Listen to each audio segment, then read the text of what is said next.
Hi, my name is Joe. I'm here to show you how to root prune a pre-bonsai. We're going to talk about root pruning today because root pruning is one of the things that helps us keep bonsai compact. This is a flame maple, and the reason I'm choosing this one today is we are doing this on February 15th, President's Day. But you can see that this tree is not outdoors in the wintertime. This is in a garage, which is probably between 40 degrees and 46 degrees all throughout the winter. It has fluorescent lights similar to the plants behind me. So as spring starts to come upon us, once a tree starts to break bud, it's the ideal time to root prune. But again, this is a flame maple, and I'm just going to show you the pot is a little bit ratty. We're going to get rid of that pot, but I'm going to show you how to root prune that today. And the reason we root prune is twofold. One is if you have an abundance of roots in the base of the tree, you're not going to get a good air exchange or water flow. The water will just go through the pot and not be able to be absorbed by the roots.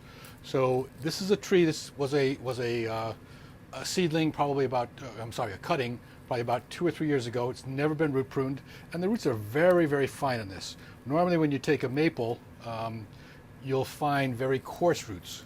I have a bunch of tools I'm going to use today. Traditional Japanese, Chinese chopsticks, which are very ideal for root pruning to help us loosen the soil and get the roots out and free. I'm kind of happy to see that there are no thick roots in here, because with bonsai, you want to be able to get rid of the taproot or any thick roots, and I don't see any of those roots in here. I do see that the soil is somewhat compacted, so I'm going to go to a slightly stronger or bigger root hook, which is a metal hook, which is going to help me get some of that soil out from inside there, and hopefully without tearing any of the roots. We're going to take off between probably a quarter and a half of the roots here today, so that we can develop a finer root mass, and which will help us develop the nabari. I'm hitting something that's very solid here. I assume it's just a big root. We're just going to keep coming. And also the roots tend to, when they grow down, they tend to circle around the bottom of the pot. Most maples, when you take them down, will have a quarter to a half an inch of thick roots, which all need to be removed annually. When I'm done with this, the pot I took it out of was a plastic pot, and it was cracked, needed to be replaced. That's not why I'm root pruning. I just happened to say that I will be root pruning it. I'm going to put it in a slightly bigger pot, not a huge pot. We want to up pot things when we want things to grow. And the reason we up pot is so that the roots have more time to spread out and the tree has more room to grow. If I put this in a pot that was huge, the plant would be lost in it. And I mean lost by the fact that it can't absorb all the water from the mass, therefore it wouldn't have the air exchange that you would normally need. You need to get oxygen into the roots as well. So that's why I'm going to put it in a slightly bigger pot. The soil I'm going to use is going to be either one or two things. In bonsai, we use two types of soil. One is an organic mix. An organic mix basically is based on peat humus, decaying plant material. And a lot of nursery stock uses peat to grow their plants because it's a great growing medium. It helps you do great, fast growth. Bonsai purists tend to use something which is more inorganic, something called akadama, or something called a boon mix, which is a mix of akadama, pumice, other particles, which help it get some drainage. I said at first I found no big thick roots, but I'm coming across some really big thick roots, which probably have just been twisted into the root mass.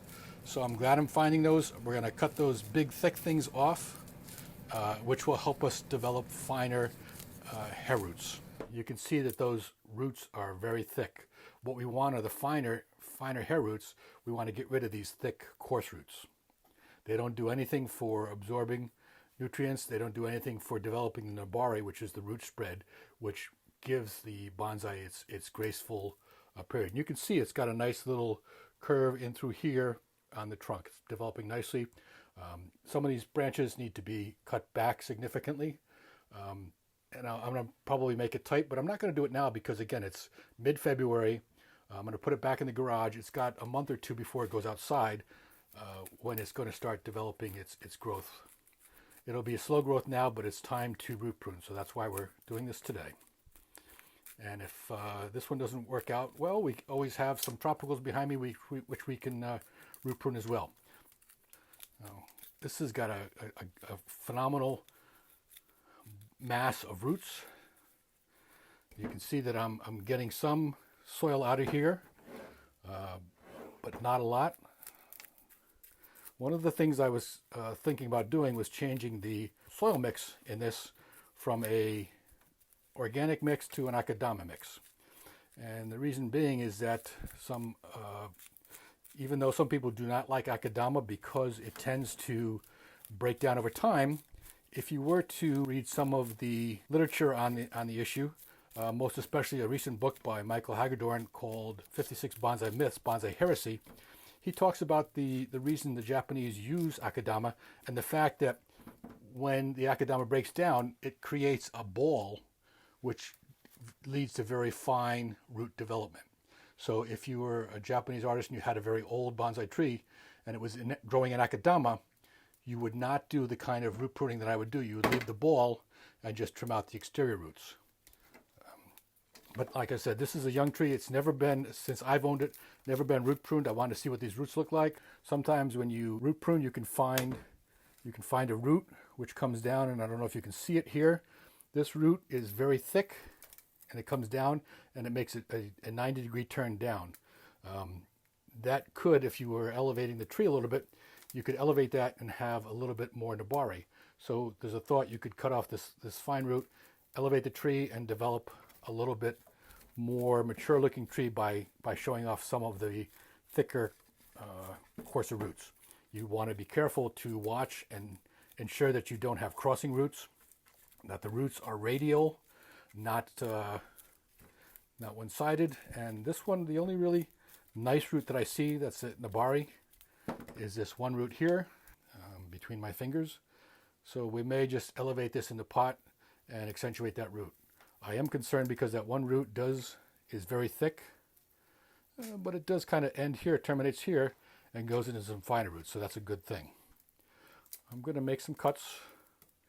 And the scissors that I use, when you can see that this is a very dirty process. There's a lot of dirt, there's a lot of sand. Sand in particular is abrasive to cutting tools. If you have a very fine pair of cutting tools that you would use for the upper growth or for some of the larger branches, you wouldn't want to use those in the root pruning because it will dull the blades. It will nick and dull the blades. Someone told me early on, you go to the dollar store, you buy a pair of dollar scissors, you use them for a couple of months and you throw them away. So I have a couple pairs of dollar store scissors, shears, that I use to just cut that root, get a nice clean cut. As long as it's cutting clean, doesn't leave a jagged edge, it's a nice straight across cut and not jagged where there's a chance of infection. This is the root that I cut, and this is the opposing side of it. So you can see that I got a nice clean cut in there, which means this side is good, which limits the amount of infection that could cut back in that. That's one root we're going to get rid of. I'm just feeling through here again for some of the thicker roots.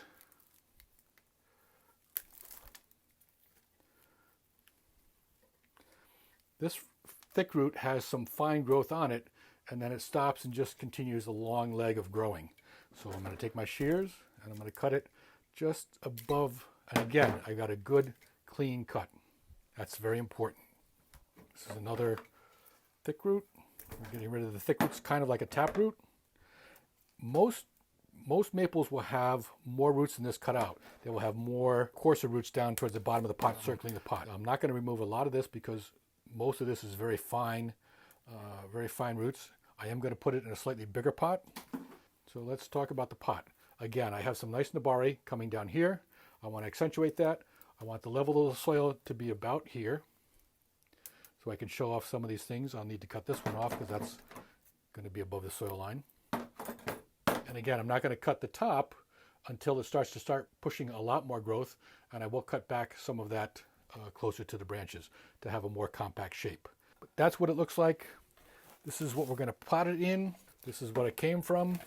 I could put it in something like a clay pot like this, which it may get lost in yet because it's so deep and these roots are not deep. I'm going to choose to put it in a shallower pot because, again, the roots are not deep. I want to keep them shallow. So eventually I could put this into a bonsai pot, which is shallow. This one may be better because it's got a wider spread, but I think it's too deep. I'm going to go with this pot, and I'm going to pot it up so it's a little bit higher. You can certainly do this outside when it's nicer weather. I recommend you don't do it in the sun. If you had this exposed to sun, these roots would dry out very fast. If you're doing it in a dry day or a hot day or even a windy day, you want to have a misting bottle with you to mist the roots to make sure that they don't dry out. Likewise, the soil that you're putting it in, you want to make sure that it's pre-moistened so that the roots aren't shocked by having a moist root mass hit a dry mass. We're going to take this screen and we're going to cut a piece of screen, and basically you can see the size of the holes and the size of the particles that we're going to be using for soil. The soil would just go through this. We need large holes for the water to go through. We need a screen to keep the particles in the pot. I am going to try to put more of an akadama mix in here, and I have with me, I have a couple of different choices for soil. I have a fine akadama mix, I have a coarser akadama mix, and I have a organic mix. I can use any of these. We're going to go with a fine akadama mix. And also at the dollar store, I like to buy these little scoops, which make it very handy. And you can certainly use a plastic cup if you'd like to do that. Just get a nice base in the pot. Mound it up a little bit so that it's higher at the center than it is at the edges. Take your plant, put it in there. If you wanted to, if this was a bonsai pot, you might consider putting it to one side versus the other. Since it's a round pot, it can be more centralized. Again, this root is the one that I think is going to develop nicely and shows a little bit more nabari. Eventually, the line that you're looking at between this root and the shape of the trunk, I think that may eventually be the front of the tree.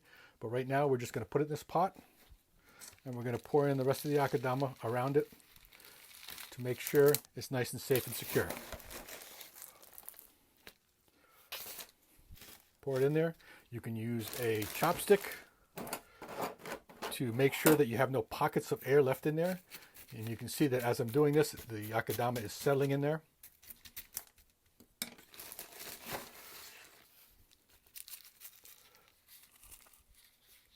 Now this is going to go back in the garage today.